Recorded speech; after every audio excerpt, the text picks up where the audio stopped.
Hello student, this is Shaheen and in this particular lecture video we are going to discuss important topics of DU Soul and the subject is organizational behavior. Semester 6 की बात कर रहे हैं हम. Before starting your lecture, आज का जो lecture होने वाला है ना वो starting your doubt है. जैसे कि मैंने आप लोगों को बोला था नेक्स्ट लेक्चर में आप लोगों का डाउट डिस्कस करेंगे. तो लेट स्टार्ट करते हैं कि आप लोगों को जो डाउट आ रहा था सबसे ज़्यादा कि क्या डाउट है वो मैं डिस्कस करती हूँ. क्या डाउट है, वेट अ सेकेंड.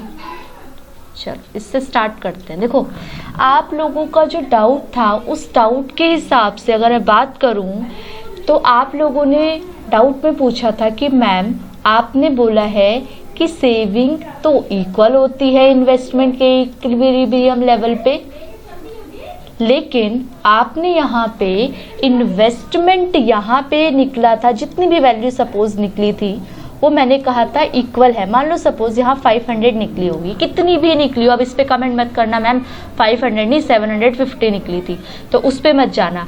अगर इसकी वैल्यू 500 निकली थी तो मैंने बोला था कि जो सेविंग होगी ना वो इसके इक्वल होगी 500, ये बिल्कुल सेम रहेगी. लेकिन जब मैंने नेक्स्ट पार्ट प्रैक्टिकल का डाला तो मैंने बोला कि आई की वैल्यू तो 150 उसमें गिवन थी और मैंने बोला कि सेविंग कैलकुलेट करनी पड़ेगी y माइनस सी से. अब बच्चे कंफ्यूज कि मैम यहाँ पे आप बोल रहे हो कि इक्विलिब्रियम लेवल ये भी है, इक्विलिब्रियम लेवल ये भी है, यहाँ पे भी तो बोलो कि एस आई के इक्वल होगा. बात कंफ्यूजन क्लियर कर पा रहे हो कि मैं कहना क्या चाहती हूँ. बच्चों के दिमाग में कंफ्यूजन ये थी कि अगर मैम आप इक्विलिब्रियम लेवल पे आप ये कह रहे हो कि आई की वैल्यू यहाँ इतनी है तो सेविंग यहाँ पे इक्वल आपने बोला, तो यहाँ पे भी अगर आई 150 है तो बिना कैलकुलेट किए आप निकालो ना सेविंग 150, सेविंग भी तो 150 आनी चाहिए. बच्चों अब आप प्रॉब्लम के सॉल्यूशन पे समझना. देखो यहाँ पे ना बच्चों एक आपको ना इक्वेशन गिवन है. इक्वेशन का मतलब हर बार वैल्यू वेरी करेगी. सपोज मैं यहाँ पे वैल्यू रख रही हूँ y की 600. समझना मेरी बात कहने का मतलब क्या है. 10 प्लस 600 को पॉइंट से मल्टीप्लाई करूंगी 60 तो यहाँ 70 आएगा. लेकिन जैसे ही y वेरी करेगी, y सपोज हो गया 700 तो ये वेरी कर जाएगी मेरे बच्चों 10 प्लस 70 तो आपका वेरी करके 80 आ जाएगा. इसलिए इक्विलिब्रियम लेवल ऑफ इनकम पे मैंने कहा था कि जो भी इन्वेस्टमेंट होगी वो सेविंग के इक्वल होगी.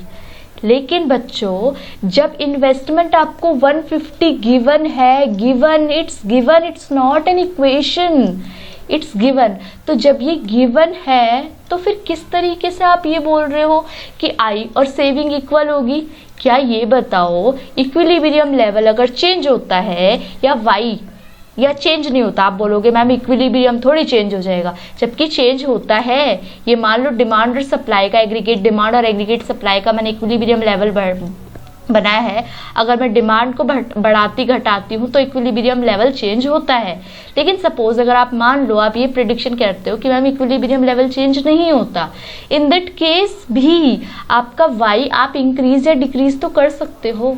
उस y के इंक्रीज या डिक्रीज करने से आपका i फ्लक्चुएट करेगा कि नहीं करेगा.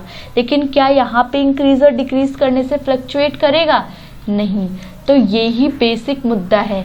ये आपको अगर मैं ऐसे कमेंट बॉक्स में मेंशन करती ना इसकी एक्सप्लेनेशन तो आपको बिल्कुल भी समझ नहीं आती. अब होपफुली आपको समझ आ गई होगी.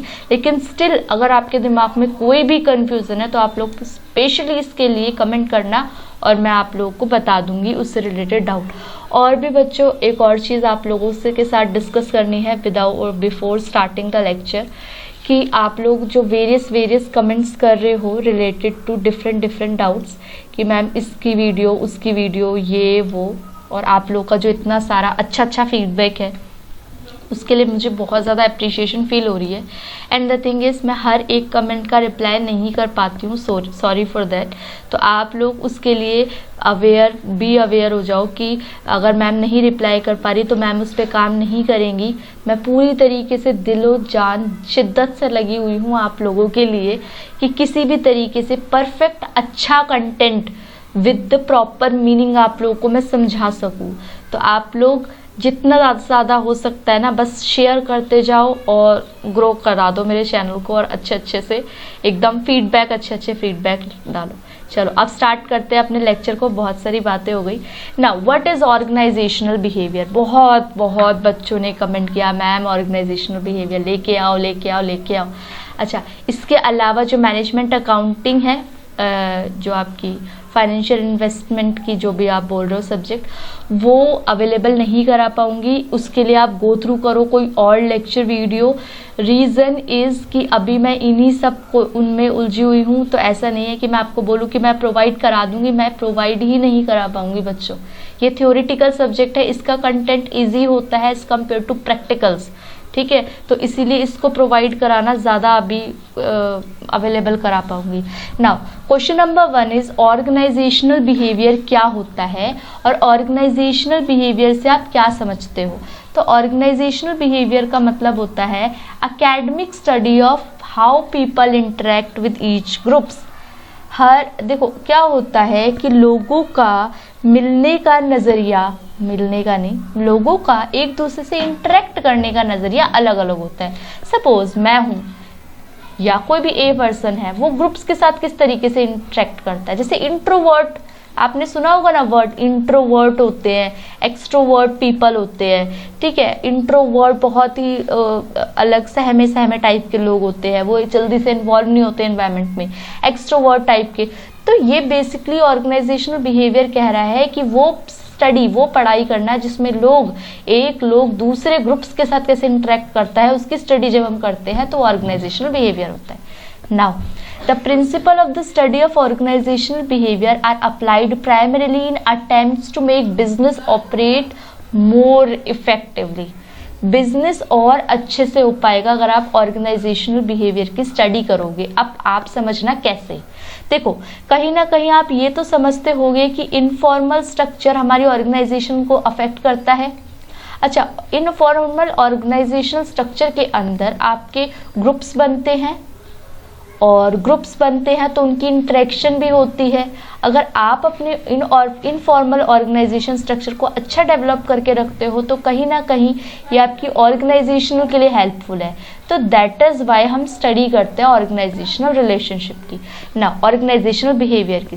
ऑर्गेनाइजेशनल बिहेवियर के अंदर क्या क्या आता है, रिसर्च आ गई, जॉब परफॉर्मेंस आ गई, इंक्रीजिंग जॉब सेटिस्फेक्शन आ गई, प्रमोटिंग इनोवेशन, नए नए इनोवेशंस करना, लीडरशिप को बढ़ावा देना, उस लोगों की पावर क्या है उसको समझना, लोग अपने आप को दूसरों से किस तरीके से कनेक्ट करके रखते हैं, कितनी कंपनसेशन स्ट्रक्चर है, जॉब सेटिस्फेक्शन कितनी है, जॉब टर्नओवर कितना है, ये सब कुछ ऑर्गेनाइजेशनल बिहेवियर में आता है कि ऑर्गेनाइजेशन का बिहेवियर क्या है।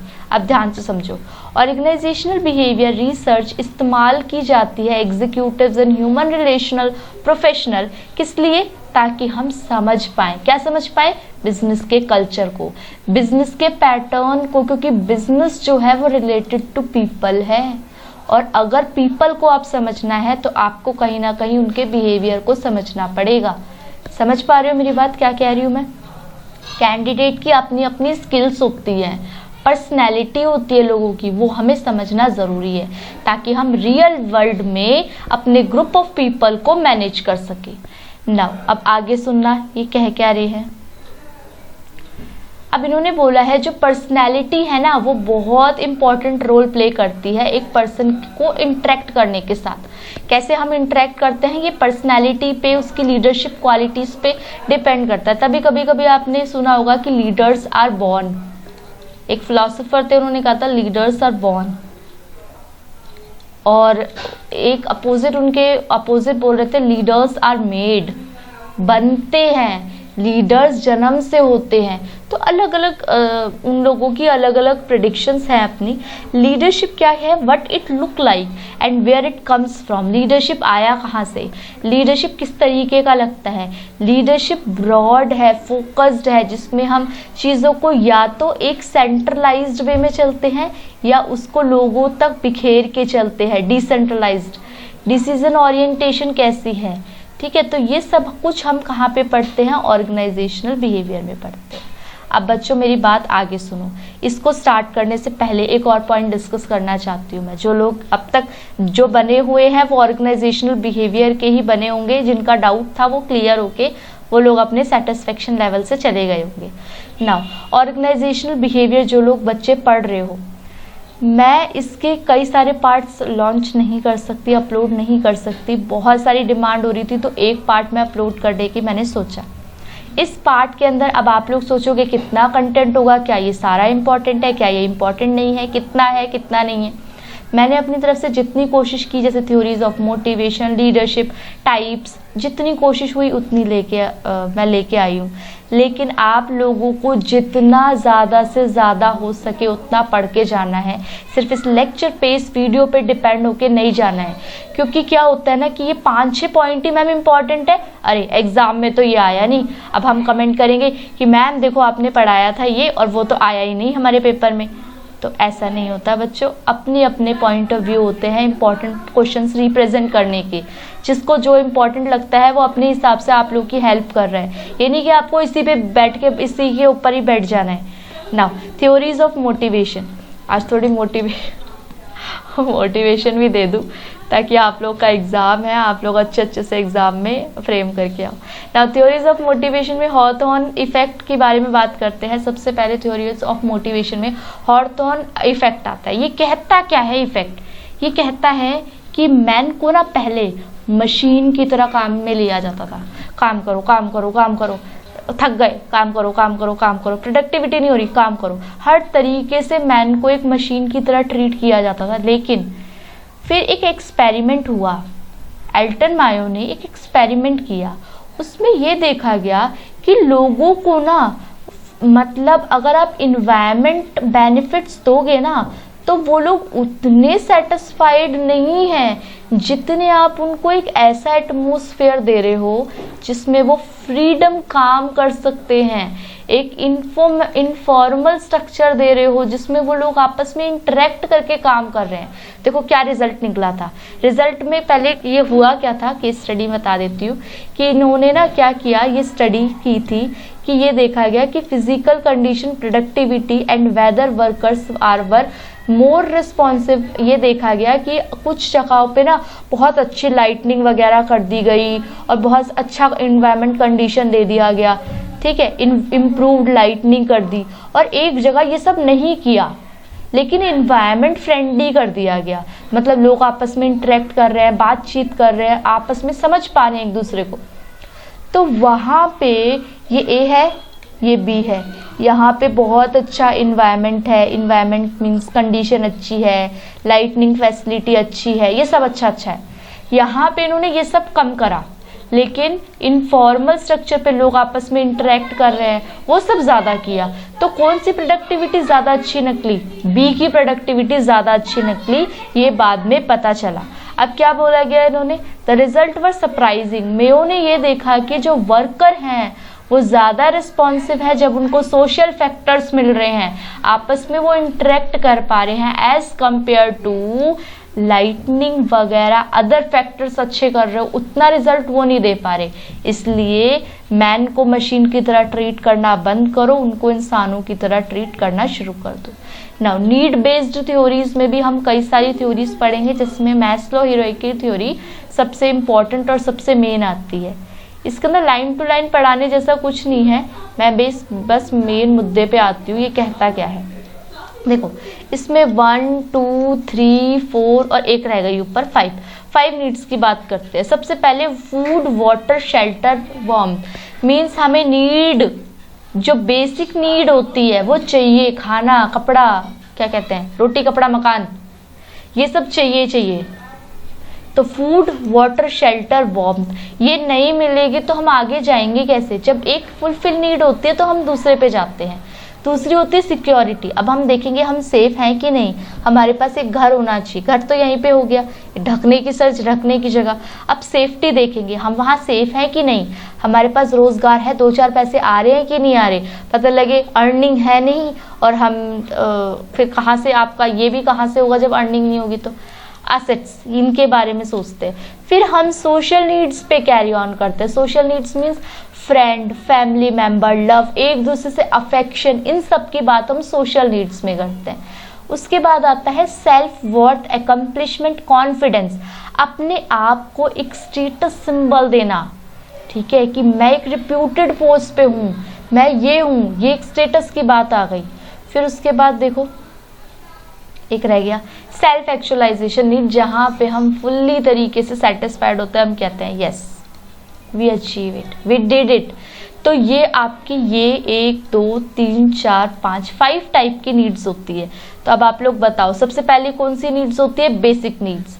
फिर बेसिक नीड्स के अंदर रोटी कपड़ा मकान, वही फूड। फिर उसके बाद सेफ्टी सिक्योरिटी नीड्स हो गई, जिसमें हम सेफ्टी एम्प्लॉयमेंट और असेट्स के बारे में पढ़ते हैं। फिर हो गए सोशल नीड्स, जिसमें हम फैमिली फ्रेंड्स वगैरह की बात करते हैं। स्टीम नीड्स, जिसमें हमें स्टेटस सिंबल चाहिए होता है। और सेल्फ एक्चुअलाइजेशन नीड्स, जिसमें हम लेवल सेटिस्फेक्शन लेवल के साथ अपने काम को फुलफिल करते हैं।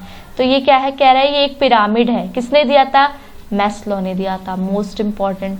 उसके बाद ये पिरामिड कॉग्निटिव एस्थेटिक नीड्स की बात करते हैं। कहते हैं एक नीड को फुलफिल कर लेंगे ना, नीचे से चलता है ये, नीचे से लोअर टू अपर, ठीक है। उसके बाद देखो इसमें और कुछ क्या लिखा है। सबसे पहले साइकोलॉजिकल नीड्स आती है। इसमें किस किस की बात कर रहे हैं? बॉडी सर्वाइव नहीं कर पाएगी अगर ये सब नहीं होगा।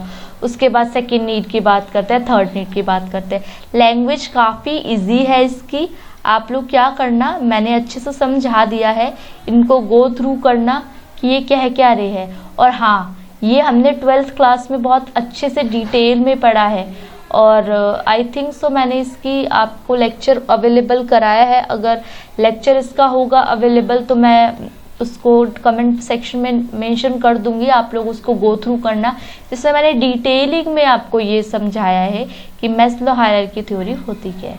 Now Alderfer ERG theory. ERG theory is related to existence,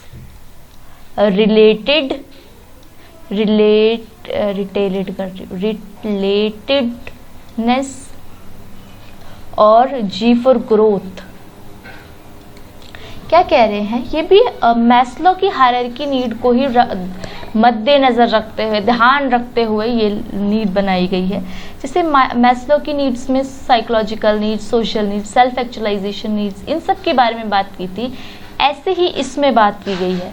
इसमें क्या कह रहे हैं कि सबसे पहले होती है एग्जिस्टेंस। एग्जिस्टेंस नीड्स होती है मेरी बेसिक मटेरियल की। मैस्लो ने इसको किस में कैटेगराइज किया था? साइकोलॉजिकल, जिसमें एयर, फूड, वाटर, शेल्टर, इन सब की बात की थी। हेल्थ, सिक्योर, एम्प्लॉयमेंट, प्रॉपर्टी, इन सब की। और रिलेटेडनेस, जिसमें हम love, affection, caring, friendship, family, इन सब के बारे में बात करते हैं। तो इन्होंने इसको किस कैटेगरी में डाला? रिलेटेडनेस नीड्स की, जिसमें हम रिस्पेक्ट की भी बात करते हैं, स्टेटस वाला भी बात यहीं पे होती है। फिर उसके बाद आती है आपकी ग्रोथ। ग्रोथ में क्या होगा? जिसमें हम अपने आप को ऊपर रखते हैं, ठीक है, ग्रो कर रहे हैं हम, जिसमें हमारे पास सेल्फ कॉन्फिडेंस है, सेल्फ स्टीम है। और एक्चुअलाइजेशन नीड्स भी इसमें होती है, जिसमें हम हाँ fully satisfy, yes we did it वाली सिचुएशन। तो ये होती है हमारी ग्रोथ के अंदर। आगे देखो, इसको हमने कर लिया, कहाँ किया? अभी इसको नहीं किया, ये हो गई ये। अब यहाँ से पढ़नी है हमें मैकलेंस एक्वायर्ड नीड थ्योरी। इसको हाईलाइट करते हैं पहले, सबसे पहले, ताकि आप लोग जब इसको गो थ्रू करो तो आप लोग को अच्छे से समझ आए। मैकलेंस एक्वायर्ड नीड थ्योरी क्या कहती है? ये भी एक्वायर्ड नीड थ्योरी है, जो कि ये किसने दी थी? देखो, हर्ट्जबर्ग की थ्योरी के नाम से जाना जाता है इन्होंने। क्या कह रहे हैं? अचीवमेंट, एफिलिएशन और पावर, 3 कैटेगरी होती है। इन्होंने कितनी कैटेगरी बनाई थी? 3 कैटेगरी। क्या कहते हैं ये? इसको भी सुन लेते हैं, ये क्या कहना चाहते हैं।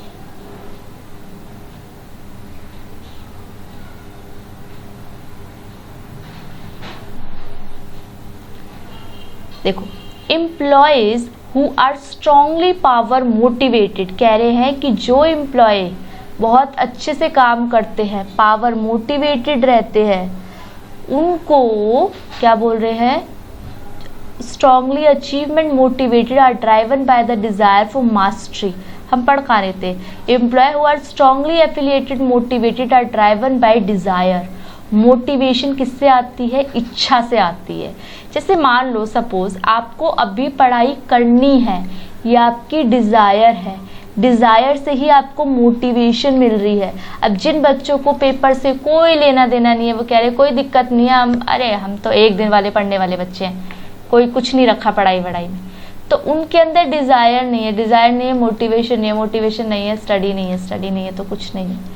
तो यही कहता है हमारा मैकलैंड acquired need theory.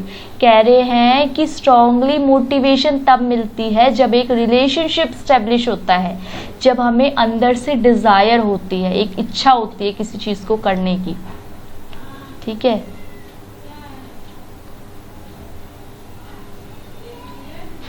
The acquired need theory doesn't claim that people can be neatly categorized into, ये कह रहे सिर्फ ऐसा नहीं कि 3 टाइप है, इंडिविजुअल इन तीनों के बीच में एक बैलेंस मेंटेन करके रखता है इंडिविजुअली। क्या रहा है इसको, हाँ अब सही है। तो कह रहे हैं कि ये तीनों के बीच में मैनेजमेंट करके रखते हैं। क्या कह रहे हैं, is it possible for an employee to be strongly affiliation motivated, जैसे कि for example, but still be successful in situation in which her affiliation need not to be met। कभी कभी क्या होता है, कोई ऐसी सिचुएशन हो जाती है जहाँ पे हम सक्सेसफुल नहीं होते, एट दैट सिचुएशन भी हमें काम करना पड़ता है, तो वो वाली बात कर रही है। McClelland proposes that those in the top management position, जो टॉप मैनेजमेंट में है ना, generally have a high need for power. क्या कह रहे हैं कि उनको किसकी ज़रूरत होती है, ज़्यादा नीड की ज़रूरत होती है, ज़्यादा पावर की ज़रूरत होती है, और and a low need of affiliation की नीड नहीं है, उनको किसकी नीड है, पावर की। और he also believes that although individual with a need for achievement can make a good manager. अच्छे मैनेजर्स तभी होते हैं जब उस पर अच्छी नीड हम अच्छे से फुलफिल करते हैं। अब देखो, MC ग्रेगर ने थ्योरी एक्स और वाई दी थी, जो कि बहुत इंटरेस्टिंग है, मेरी फेवरेट वन। इन्होंने क्या कहा था, इन्होंने 2 थ्योरीज के बारे में कहा था। मैं तुम्हें यही समझा देती हूँ आप लोगों को, और आप लोग फिर उसके हिसाब से काम करना। देखो, एक्स कौन होते हैं, जो छोड़ के जा चुके। एक्स से क्या रिलेट करते हो आप, एक्स वो लोग होंगे जो लेजी होंगे, आलसी होंगे, ऑनेस्ट नहीं होंगे, काम नहीं करते होंगे, क्या कह सकते हैं उसके बारे में, बुरा कहो सब। तो work is inherently distasteful to most people, कुछ लोगों को काम करना है नहीं, काम छोड़ लो। They will attempt to avoid work wherever possible, वो काम ही नहीं करना चाहते, काम को अवॉइड करना चाहते हैं। ठीक है, उनको रिस्पॉन्सिबिलिटी ही नहीं लेनी, सब काम आपके ऊपर छोड़ना है, कोई क्रिएटिविटी नहीं है जिनके अंदर। साइकोलॉजिकल नीड्स, उन्होंने कहा मोटिवेशन अगर जब उन्हें भूख लगती है तभी वो बेड से उठते हैं, खाते हैं और फिर सो जाते हैं। तो ये वाली जो टाइप की नीड वो होती है ना, वो एक्स में आती है। क्या कह रहे हैं, वो गुलेबल होते हैं, अनइंटेलिजेंट होते हैं, मोस्ट पीपल रेजिस्ट चेंज, ठीक है, सेल्फ सेंटर्ड होते हैं। ये होती है एक्स थ्योरी वाले लोग। बाकी आप लोग पढ़ लेना, इसको गो थ्रू करना। थ्योरी वाई वाले लोग उल्टा, बिल्कुल उल्टा। वाई, एक्स याद हो गया तो वाई वाला तो इजी है। वाई वाले लोगों को काम से बहुत प्यार है, वो काम करना चाहते हैं, फेवरेबल है, सेल्फ डायरेक्टेड है, काम करने के लिए इच्छुक है, कमिटमेंट है, रिस्पॉन्सिबिलिटी लेना चाहते हैं, वो काम को एक क्रिएटिविटी की नज़र से देखते हैं। ठीक है, डिसेंट्रलाइजेशन, डेलीगेशन आती है, जॉब, वो कहते हैं हमारा काम बढ़ाओ। पार्टिसिपेटिव, मैनेजमेंट में पार्टिसिपेट करते हैं।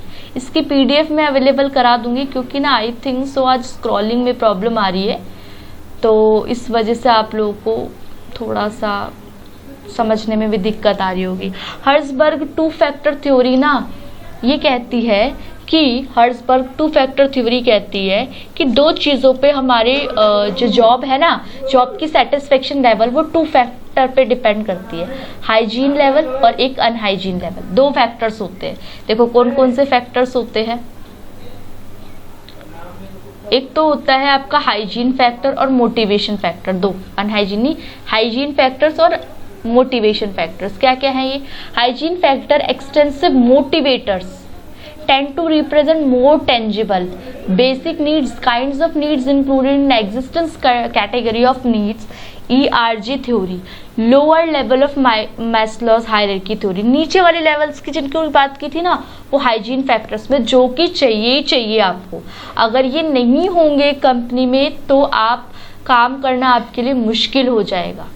मोटिवेशन फैक्टर्स वो होते हैं जो कि होंगे तो आपको बहुत एकम्प्लिशमेंट मिलेगी, बहुत अच्छा होगा, लेकिन अगर नहीं मिलेगी तो ऐसा नहीं कि आप काम ही छोड़ के चले जाओगे।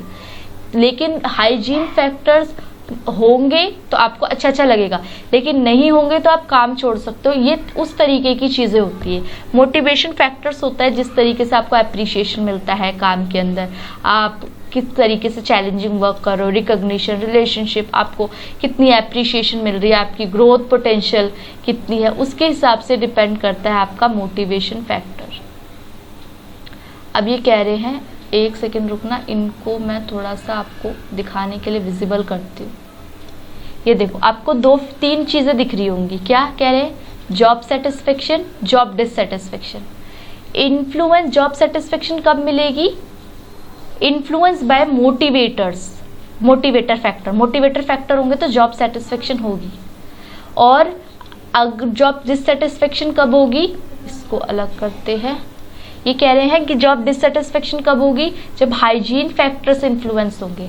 अगर आप इम्प्रूव करते हो मोटिवेटर फैक्टर्स को तो आप क्या करोगे? इंक्रीज आपकी जॉब सेटिस्फेक्शन होगी। ये एरो कहाँ जा रहा है?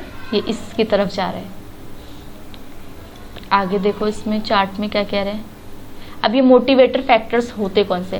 देखो, पेपर में सिर्फ थ्योरी अगर डायरेक्टली पूछा जाएगा तो आप बेसिकली ये याद रखो, बाकी इतनी थ्योरीज भी अगर आप याद रखोगे ना, जितनी मैंने करा दी, मोर देन इनफ है।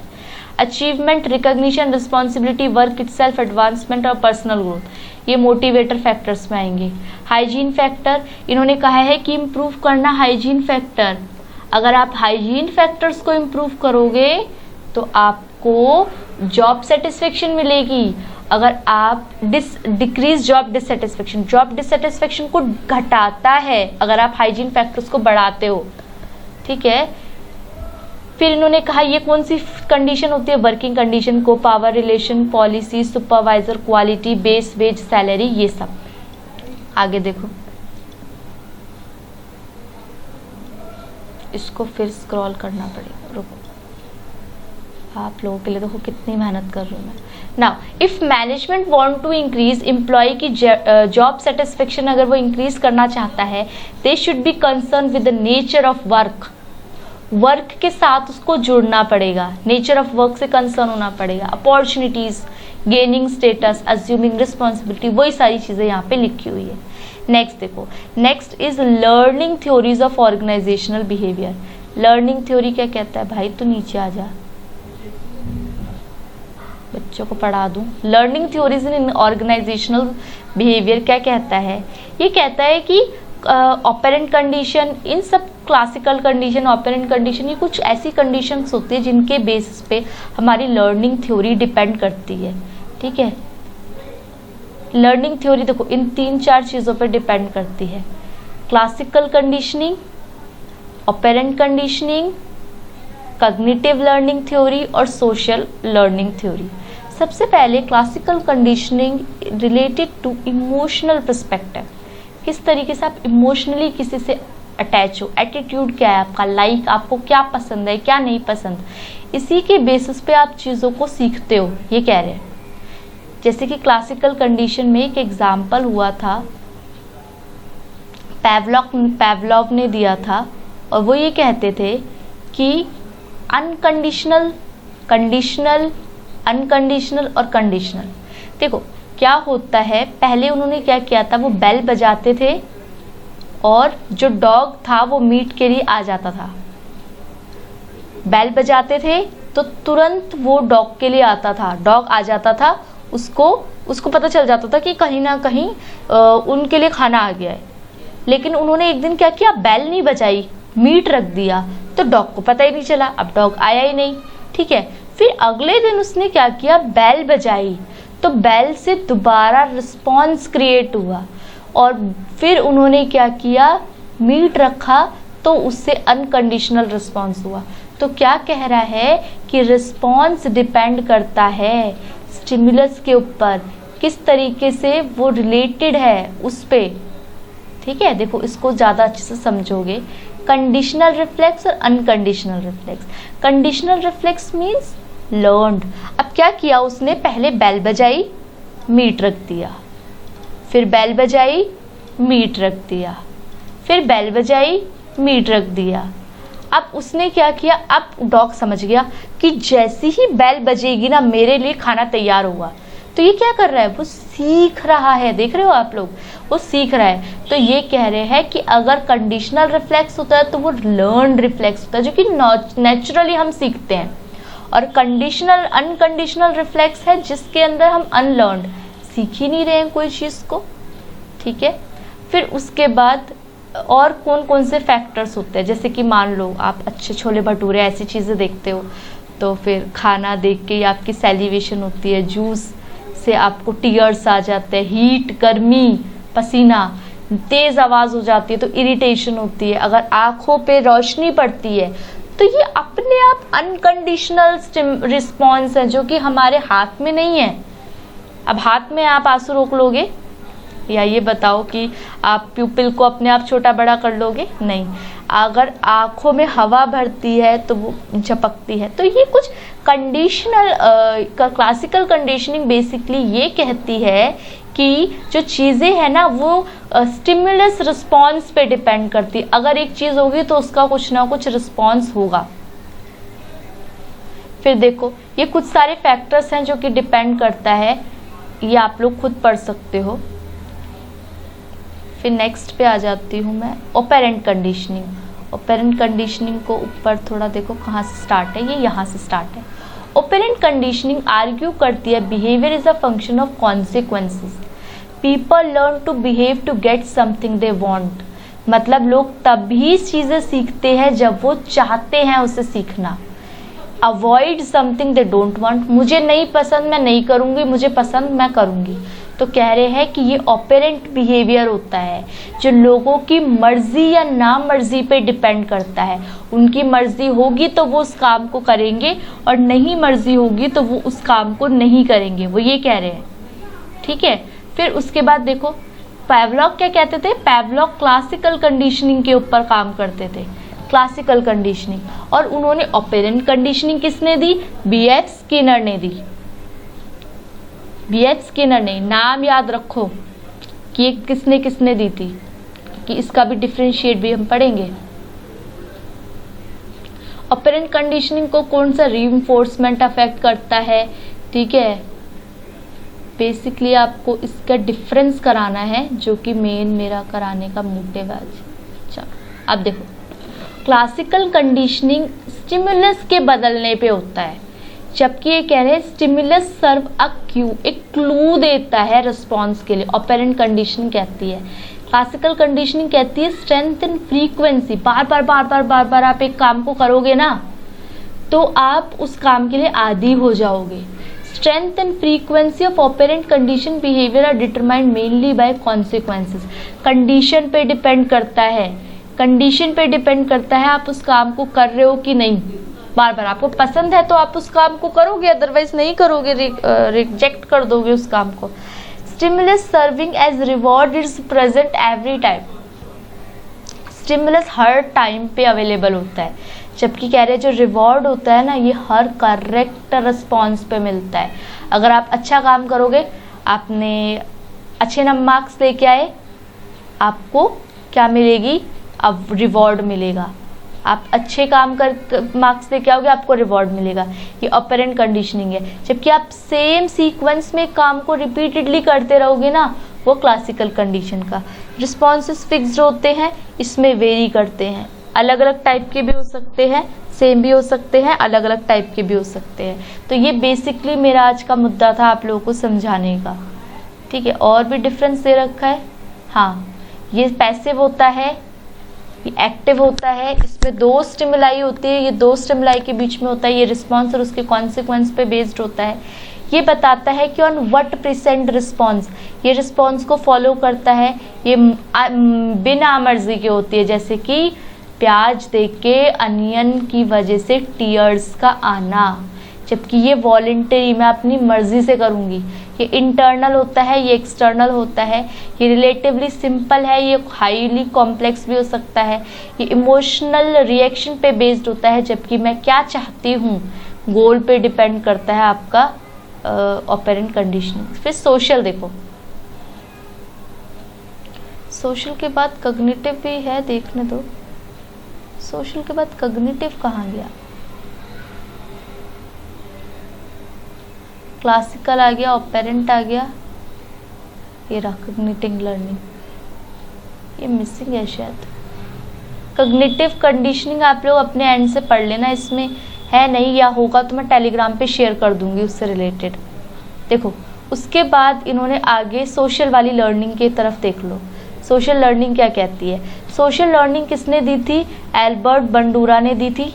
और ये क्या कहती है कि हम ना इन्वायरमेंट से सीखते हैं। Observational learning sometimes called modelling result when we observe behaviour of others. जब मैं दूसरों को देख रही हूँ ना, उनसे सीख रही हूँ, तो ये मेरा सोशल लर्निंग की बात आती है। दूसरों से सीख सीख के हम बढ़ते हैं, आगे बढ़ते हैं। ये भी आपने मुहावरा टाइप का सुना होगा। Next is whether learn behaviour are actually perform depend largely on whether the person expect to rewarded for the behaviour. Social learning integrates the cognitive and operant approaches. It recognizes that learning does not take place because of environmental. वो कह रहे हैं नहीं, classical और operant conditioning की वजह से नहीं हम लर्निंग करते। इंडिविजुअल और कॉग्निटिव समझ लो। कॉग्निटिव अप्रोच मतलब एक तरीके से हम इंडिविजुअल किस चीज़ को ले रहा है, परसीव कितना कर रहा है, वो कॉग्निटिव होती है। इंटेलिजेंट बेस्ड, इंटेलिजेंट दिमाग का खेल। ब्लेंड ऑफ बोथ व्यूज, इन्होंने कहा कि जो सोशल लर्निंग होती है ना, वो हम इन्वायरमेंट से सीखते हैं। मतलब दूसरों के जब वो करते रहते हैं उनसे हम सीखते हैं। ये हो गया आपका। अब देखो 4 टाइप्स की आपकी लीडरशिप होती है। आज इसने इतना तंग किया है ना, चलो शुक्र है। 4 different types of leadership style, 4 different type के लीडरशिप स्टाइल्स होते हैं। कौन कौन से? ऑटोक्रेटिक, और आपका ऑटोक्रेटिक हो गया, पार्टिसिपेटिव हो गया, लेजे फेयर हो गया। अब ये कह रहे हैं पॉजिटिव और नेगेटिव लीडर्स और बॉसेस होते हैं। पॉजिटिव नेगेटिव मीन्स आपने कभी सुना है? मोटिवेशन भी 2 तरीके की होती है। आपसे हो जाएगा बच्चों, आप कर सकते हो, ये हो गई पॉजिटिव। तुमसे ना हो पाएगा, छोड़ दो इस एग्जाम को, ये तुमसे नहीं निकल रहा। अब भाई तुम्हें गुस्सा आ गई तो तुमने गुस्से में एग्जाम निकाल दिया, तो ये आपकी कौन सी हो गई? नेगेटिव। कह रहे हैं कि 2 टाइप के लीडर्स होते हैं। एक तो आपको इनकरेज करेंगे, कर सकते हो। एक आपको गलतियों पे, आपने एक गलती की, आपको पैनलाइज करेंगे, पेनल्टी रखेंगे। तो ये कौन सी हो गई आपकी? Negative leadership. नेगेटिव हो गई। नेगेटिव लीडर्स कौन से हो गए? समझ रहे हो क्या कहना चाह रही हूँ मैं? क्या कह रहे हैं कि 3 टाइप होती है। कौन कौन सी? Autocratic, participative, consultative. जो पार्टिसिपेटिव और कंसल्टेटिव एंड फ्री रेन, ये होती है 3 मैनेजमेंट स्टाइल। सबसे पहले ऑटोक्रेटिक। नाम से ही आप समझ पा रहे होगे ऑटोक्रेटिक से मेरा क्या मतलब है। ऑटोक्रेटिक मीन्स भाई हिटलर टाइप, ये काम तो इसी तरीके से होगा। The leader takes full authority. Leader कुछ भी रिस्पॉन्सिबिलिटी किसी को नहीं देता, ना पूछेगा किसी से, जो उसे करना है वो अपने हिसाब से करेगा। Autocratic leadership negative role treat की जाती है, क्योंकि ये खतरे, पनिशमेंट के बेसिस पे होती है।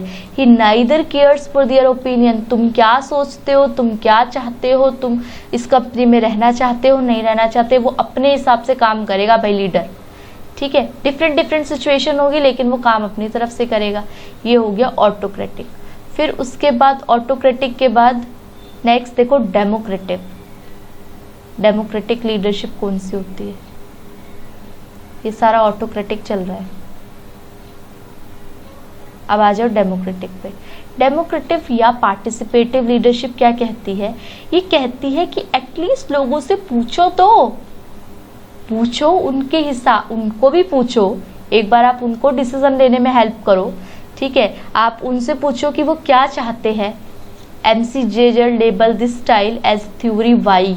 क्योंकि क्या होता है ना, कभी कभी लोग जो एम्प्लॉयज होते हैं ना, वो बहुत क्रिएटिव होते हैं और वो आपको अच्छे सजेशन दे सकते हैं, ठीक है। तो पार्टिसिपेटिव और democratic leader decentralise authority, it is characterised by consultation, subordinate and their participation in formulation of plans and policies. आपकी डिसीजन मेकिंग में हेल्प करेंगे, आपको एक तरीके से परसुएशन देंगे। आप ऐसा मत करो उन्हें डराओ धमकाओ, डरा धमका के काम करो, हर काम डरा धमका के अच्छा ही नहीं होता। तो वो ये कह रहे हैं। फिर क्या कह रहे हैं, इसका फायदा क्या है, हायर मोटिवेट रहेंगे, आपके एम्प्लॉय कहेंगे हाँ हाँ हमें भी तो कुछ एटलीस्ट लोग समझ रहे हैं। कॉपरेशन, जॉब परफॉर्मेंस अच्छी होगी, ग्रीवेंस रिड्यूस होगा, छोड़ के नहीं जाएंगे, टर्नओवर नहीं होगा, कंपनी छोड़ के नहीं जाएंगे आपको लोग, ठीक है। तो ये कहलाता है। आगे देखो, लेजे फेयर और फ्री रेन लीडरशिप, ये क्या कहती है, ये कहती है कि free rein leaders avoid power and responsibility, laissez faire are non interfering type of leader, A, B, C, D, ये है आपका बॉस।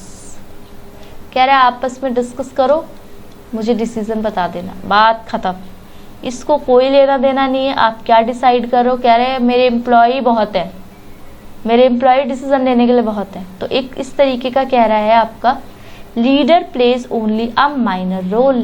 देखो इंपॉर्टेंट चीजें हाईलाइट कर रही हूँ।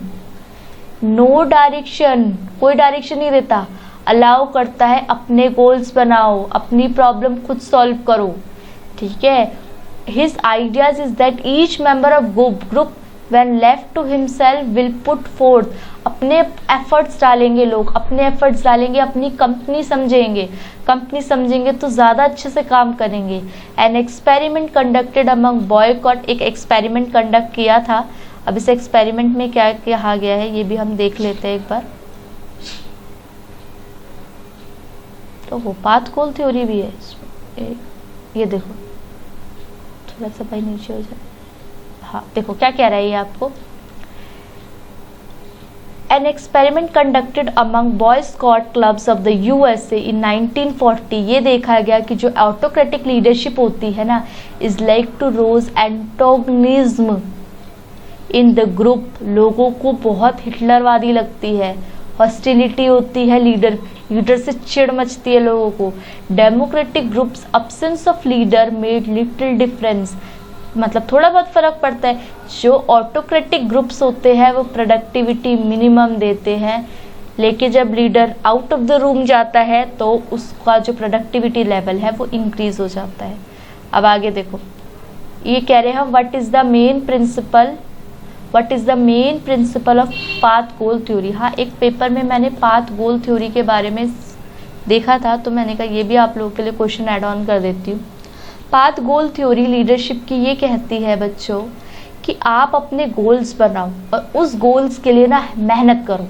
The path goal theory states that a leader behaviour is contingent on the satisfaction, motivation and performance of their employees. क्या कह रहा है, पाथ गोल थ्योरी जो होती है ना वो ये बताती है कि लीडर का जो बिहेवियर है ना वो किस पे डिपेंड करता है, सेटिस्फेक्शन पे, मोटिवेशन पे और परफॉर्मेंस पे। Managers job is viewed, manager की जॉब देखी जाती है लोगों को गाइड करने के लिए, both their goals as well as और corporation goal. Means individual goals आप पूरा करोगे ना, आपके जो गोल्स हैं, परमानेंट गोल्स हैं, वो आपके automatically corporate goals automatically fulfil हो जाएंगे अगर आप इंडिविजुअल गोल्स को फुलफिल करोगे। तो यही कह रहे हैं कि आपको कहीं ना कहीं गोल्स पे पाथ बनाओ, पहले तो रास्ता बनाओ गोल के लिए, प्लानिंग करो अच्छी खासी, और फिर जब अपने प्लानिंग कर ली ना तो उसके हिसाब से काम करो खूब दिलो जान से। With this theory argues that leader will have to engage in different types of leadership behavior, अलग अलग टाइप्स मैंने आपको पढ़ा दिया, डिपेंडिंग ऑन द नेचर के हिसाब से डिसाइड करना पड़ेगा। अब आपके एम्प्लॉय काम ही नहीं करना चाहते, आप कह रहे हो कि भाई तुम संभालो कंपनी, तो ऐसे भी तो बात नहीं बन पाएगी, नेचर के हिसाब से डिपेंड करना पड़ेगा। The demand of the situation at the hand, it is the leaders job to assist follower, leader की जॉब है कि वो अपने फॉलोअर्स को रास्ता दिखाएं, गोल दिखाएं, उनको प्रोवाइड करें डायरेक्शन, पॉजिटिव नेगेटिव जिस भी तरीके से वो कर सकते हैं, सपोर्ट करें, ठीक है, ये दिखाएं। Goal are compatible with the organisation goal, path goal theory ये अज्यूम करती है that leaders are flexible. Leaders कैसे हैं? फ्लेक्सिबल होने चाहिए। लीडर को रिजिड नहीं होना चाहिए। अगर आपकी कंडीशन चेंज होती है, चेंजेस आते हैं आपके लाइफस्टाइल में, टेक्नोलॉजी वगैरह चेंज होती है, तो लीडर को उसके हिसाब से काम करना चाहिए, सिचुएशन के हिसाब से काम करे leader. Now this is all for this lecture video. अब आप लोग को नेक्स्ट लेक्चर वीडियो में मिलेंगे, लेकिन उससे पहले आप लोग चैनल को शेयर करो, सब्सक्राइब करो, वीडियो को अच्छा फीडबैक दो। आज तो मैंने आप लोगों का जो भी लेक्चर है वो बहुत इंटरेक्टिव बनाने की कोशिश की है, ठीक है? तो आप लोग अच्छा फीडबैक दो, जो भी समझ आया हो और इससे रिलेटेड जो भी आपके डाउट्स हो आप लोग कमेंट करो। मैं कोशिश करूँगी नेक्स्ट लेक्चर वीडियो जो भी हो वो आपके कमेंट सेशन आपके डाउट्स के साथ हो। Thank you for watching, be happy.